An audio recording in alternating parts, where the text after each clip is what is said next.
আরেকজন কি বলছেন, এই দেখেন প্রমাণ, এগুলো আমি বানিয়ে বানিয়ে বলতেছি না, এই যে প্রমাণ এখানে আছে। এক ব্যক্তি বলতেছেন যে আজমিন শামীম, তিনি বলতেছেন কি জানেন, যে মেসি হচ্ছে আমার আল্লাহ। নাউজুবিল্লাহ।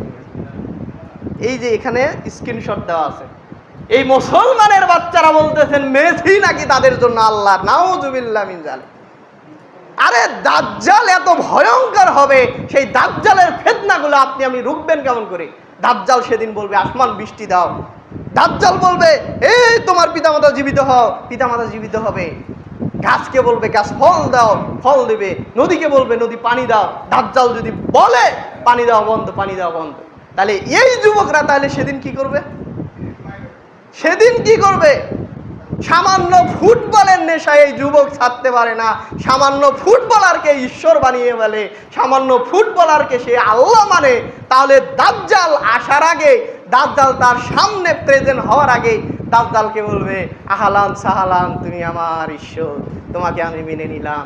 দাজ্জালের মনে হয় অন্তত বাংলাদেশে প্রচার প্রসারণা চালাতে হবে না। দাজ্জাল বাংলাদেশে ঢুকাও লাগবে না, দাজ্জালের অনুসারী লাখো লাখো কোটি কোটি হয়ে যাবে। আরে আপনার তো ইমানে নাই, আপনি দাজ্জালে রুখবেন কি দিয়ে? অস্ত্র শস্ত্র দিয়ে তো পারবেন না, তাকে রুখতে হবে ইমানের গুণে, ইমানের দৌলতে তাকে রুখতে হবে। তো সেই ইমানে তো নাই, আপনি তাকে রুখবেন কি দিয়ে?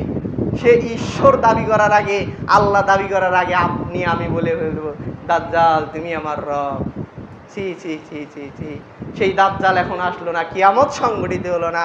মেসিকে যদি আল্লাহ বানিয়ে ফেলেন তাহলে দাজ্জালকে কি করবেন? আল্লাহ সুবহানাহু ওয়া তাআলা আমাদের সবাইকে বুঝা তদম অনুযায়ী চলার তৌফিক দান করুন। সবাই বলে আমিন।